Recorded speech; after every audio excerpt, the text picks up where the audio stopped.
तो देखिए question number one में बोल रहा है कि find the sum of the following AP.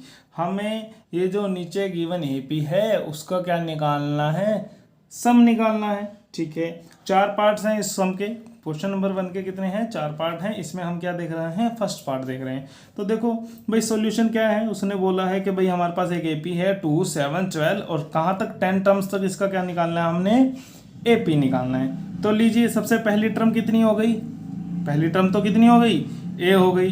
D कितना हो गया, डी होता है A2 माइनस A1, तो यानी कि 7 माइनस 2 कितना हो गया, डी की वैल्यू 5 होगी, डी की वैल्यू 5 होगी। लीजिए एन कितना है, ये गिवन है हमें एन, तो एन की वैल्यू कितनी होगी, 10 हो गई। तो हमें क्या निकालना है, S10। उसने बोला ना अप टू 10 टर्म तक का क्या निकालना है, हमने सम निकालना है। तो लीजिए फार्मूला क्या होता है, n/2 into 2a plus n minus 1 into D, यही तो फार्मूला होता है। इसी को अप्लाई कर देंगे। n की जगह क्या रखना है, हमने रखना है 10।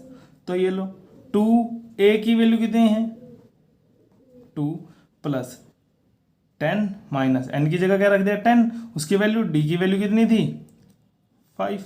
तो इसको सोल्व कर लेंगे। ये कितना आ गया 5, कितना आ गया 5, तो 2 दूनी 4, 2 2 जा 4। लीजिए यहाँ से कितना बचता है 9 इंटू 5। सोल्व कर लेंगे इसको आगे आगे। फर्दर जब हम इसको सोल्व करेंगे तो ये कितना आ जाएगा 45 आ गया। अब लीजिए दोनों को जोड़ा तो कितना आ गया 49, और जब हम 5 को 49 से इंटू करेंगे तो कितना आ जाएगा 245। यानी कि जो गिवन टर्म थी अगर हम उसके 10 टर्म्स को जोड़ेंगे तो कितना सम आ जाएगा 245। क्वेश्चन नंबर 1 हो जाता है यहाँ पर कंप्लीट। सेकंड पार्ट में उसने जो एपी गिवन है वो कितनी है, माइनस का 37, माइनस का 33, माइनस का 29 और अप टू कहाँ तक निकालना है हमें 12 टर्म्स तक का इसका क्या निकालना है, हमने सम निकालना है। तो लीजिए अब देखो ये मत बोलना कि भाई ये टर्म छोटी की तरफ इसका डी माइनस आएगा, देखो देखते ही पता लगेगा। कन्फ्यूजन के लिए थोड़ी सी कन्फ्यूजन हो सकती है कि माइनस का 33 और ये माइनस का 33 जो होता है वो बड़ा होता है किसके, माइनस के 37 से। तो यानी कि हमारा डी पॉजिटिव ही आएगा। और आएगा कैसे, देखो भाई सॉल्यूशन सबसे पहले हमें जो चीज़ सबसे पहली वैल्यू कितनी होती है उसको क्या मान लेता है हम, ए मान लिया। ठीक है, डी जब आप निकालोगे तो डी के लिए आप क्या करोगे, A2 माइनस ए। लीजिए A2 की वैल्यू आपकी माइनस का 33, कितना माइनस का 33। अब एक माइनस ये लगाया और एक हमारी इसकी वैल्यू भी किस में थी, माइनस में थी। तो माइनस का 33 और प्लस का कितना हो गया 37, तो यानी कि डी कितना आ गया 4 आ गया पॉजिटिव में। तो कुछ बच्चे क्या करेंगे डी माइनस में निकाल लाएंगे और आंसर हो जाएगा उनका क्या हो जाएगा गलत। ठीक है, डी हमारा क्या आएगा पॉजिटिव में ही आएगा, ये असेंडिंग ऑर्डर ही है ना कि डिसेंडिंग ऑर्डर। ठीक है, तो लीजिए अब हमें क्या निकालना था, डी की वैल्यू आपके पास आ गई। एक एन की वैल्यू कितनी है हमारे पास 12, कहाँ तक निकालना था 12 टर्म्स तक निकालना था, तो एन की वैल्यू कितनी होगी 12। तो अब हम यहाँ निकाल लेंगे एस एन का फार्मूला क्या होता है, एस एन का फार्मूला होता है n/2 into 2a plus n minus 1 into D. तो लीजिए हम निकाल रहे हैं S12, तो n की जगह क्या रख देंगे 12/2 इंटू 2 इंटू ए की वैल्यू कितनी है भाई, ए की वैल्यू तो माइनस 37 है। ठीक है, प्लस n माइनस 1 यानी कि 12 माइनस 1 और डी की वैल्यू कितनी है आपके पास 4। ठीक है, लीजिए इसको इससे हमने काट दिया तो कितना है 6 इंटू ये कितना हो गया 74, कितना हो गया 74 माइनस का, वो भी माइनस का 74 और यहाँ से कितना आ जाएगा भाई 12 में से 1 गया 11 इंटू 4 कितना आ गया 44। तो लीजिए 74 में से 44 माइनस करें तो कितना आया 30, कितना आया 30 आया। तो 6 इंटू 30 कितना होता है 180 और ये माइनस का था माइनस का आंसर आ गया। क्वेश्चन बिल्कुल सिंपल था कि भाई 37 माइनस का 33 माइनस का 29, 12 तक का हमने क्या करना था जोड़ करना था। ए की वैल्यू कितनी होगी 37, ठीक है, डी की वैल्यू कितनी होगी 4, एन की वैल्यू कितनी होगी 12। भाई हमने अपने फार्मूले में पुट कर ही सोल्व करके हमारा माइनस का 180 क्या आ गया आंसर आ गया।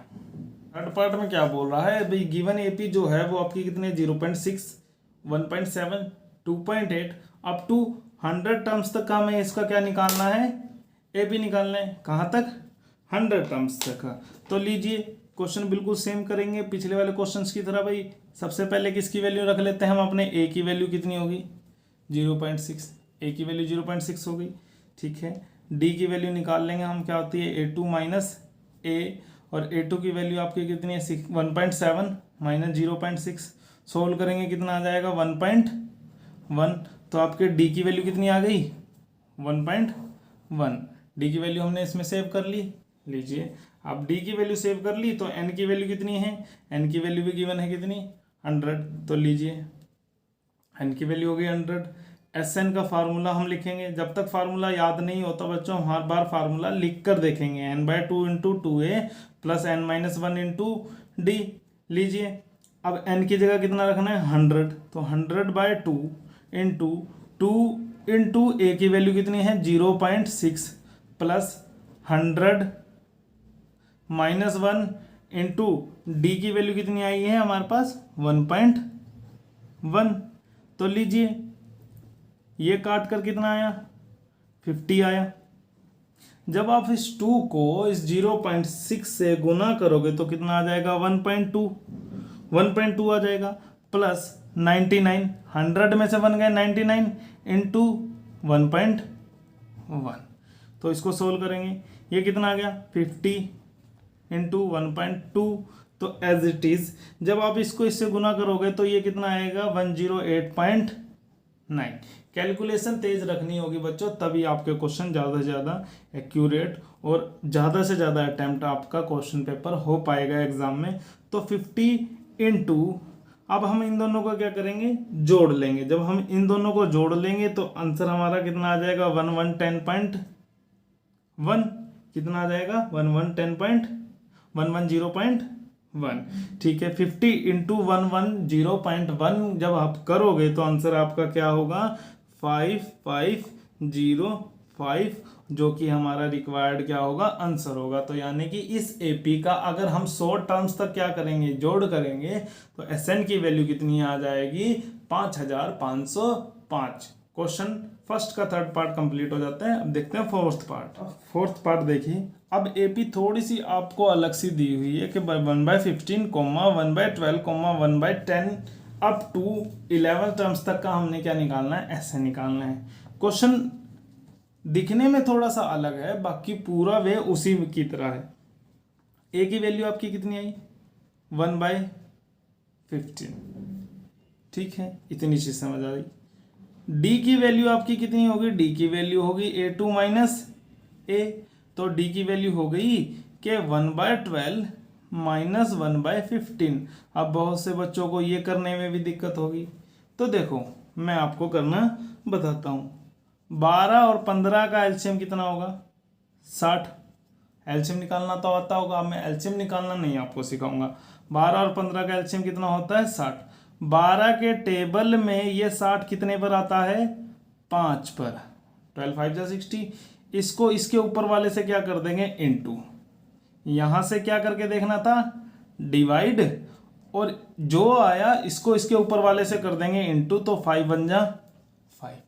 ध्यान से देखना, 15 के टेबल में डिवाइड करेंगे तो ये कितने पर आएगा, कितने पर आएगा 4 पे। इस 4 को इसके ऊपर वाले से क्या कर देंगे इनटू, तो 4 बन जा 4। बीच में साइन क्या था माइनस का था, तो जो बीच बीच की टर्म है ना वो अलग से लिख देता हूं। लिख दिया। देखो कंफ्यूज नहीं होना, इससे हमने क्या करना है डिवाइड करना है 5 पे आया, इस 5 को इसके ऊपर वाले से गुना कर दिया 5। इसको जब हमने 60 को 15 से डिवाइड किया कितना है 4, इस 4 को इसके ऊपर वाले से गुना कर देना है, न्यूमिनेटर से गुना कर देना है, तो कितना आ गया 4। 5 में से 4 गए तो 1/60। ये आपकी डी की वैल्यू आपके पास आ गई। कितनी वैल्यू आ गई डी की 1/60। और आपकी एन की वैल्यू कितनी थी, एन की वैल्यू वही आपके पास गिवन थी 11। एन की वैल्यू कितनी गिवन थी 11 गिवन थी। तो लीजिए अब हमने क्या निकालना है एस एन निकालना है, तो सबसे पहले क्या लिखेंगे formula n/2 into 2a plus n minus one into D, तो लीजिए n की जगह क्या रख दिया 11/2 इंटू 2 इंटू ए की वैल्यू आपके पास कितनी है 1/15, लीजिए रख दी। तो 11 माइनस वन इंटू 1/60, सबकी वैल्यू हमने एज इट इज इसमें पुट कर दी। तो देखो सोल्व कर कर क्या बनेगा, सोल्व कर कर कुछ इस तरीके से बनेगा। ये तो बन गया 11/2, यहाँ से जब हमने इसको सोल्व किया तो कितना आया 2/15, यहाँ से कितना आ जाएगा 10 आ जाएगा। जब आप 10 को गुना करोगे 1/60 से तो कितना आ जाएगा 1/6, कितना आ गया 1/6। लीजिए अब हम क्या करेंगे, इनका एलसीएम लेकर इनको जोड़ेंगे, जैसे ऊपर वाले को जोड़ा था काटा था, इस वाले को क्या कर लेंगे हम जोड़ लेंगे। तो 15 और 6 का एलसीएम कितना होता है 30। 15 के टेबल में 30 कितने पे आता है 2 पे, कितने पे आता है 2 पे। इस 2 को इसके ऊपर वाले से गुना कर देंगे, 2 2 जा 4, 2 2 जा 4। 6 के टेबल में ये 30 कितने पर आता है 5 पर, उस 5 को इसके न्यूमिनेटर से गुना कर देंगे, कितना आ जाएगा 5 बन जा 5। देखो सोल्व हो गया बस, अब तो कुछ भी नहीं रह गया। तो लीजिए ये कितना हो गया 11/2 इंटू 9/30, 11/2 इंटू 9/30। इसको काट दो, 3 3 जा 9, ये कितने पर काट गया 10 पर। तो इसको जब हमने इससे गुना किया तो कितना आया 33, जब इस 2 को इससे गुना किया तो कितना आया 10, यही 20, यही आपका क्या था रिक्वायर्ड आंसर था। तो S11 की आपके पास वैल्यू कितनी आ गई 33/20। क्वेश्चन का फोर्थ पार्ट, क्वेश्चन नंबर 1 का फोर्थ पार्ट हमारा हो जाता है इसी के साथ कंप्लीट। क्वेश्चन कुछ नहीं था बच्चों, डी आपका थोड़ा सा कंफ्यूजिंग सा आया, उसके बाद आपको बस उसी डी के हिसाब से थोड़ा थोड़ा सा एडजस्ट कर कर चलना है। देखो अलग तो हमने कुछ भी नहीं किया, अलग हमने इस क्वेश्चन में कुछ भी नहीं किया, बस थोड़ी सी कैलकुलेशन थोड़ी सी टफ थी। कैलकुलेशन टफ तो धीरे धीरे होगी ही, ठीक है। तो इसी के साथ क्वेश्चन नंबर 1 हो जाता है कंप्लीट। वीडियो अगर आपको पसंद आ रही है तो बच्चों वीडियो को लाइक और शेयर जरूर कीजिए, चैनल को सब्सक्राइब कीजिए, बेल आइकन दबाइए ताकि आने वाली वीडियो की नोटिफिकेशन सबसे पहले आपको मिल पाए।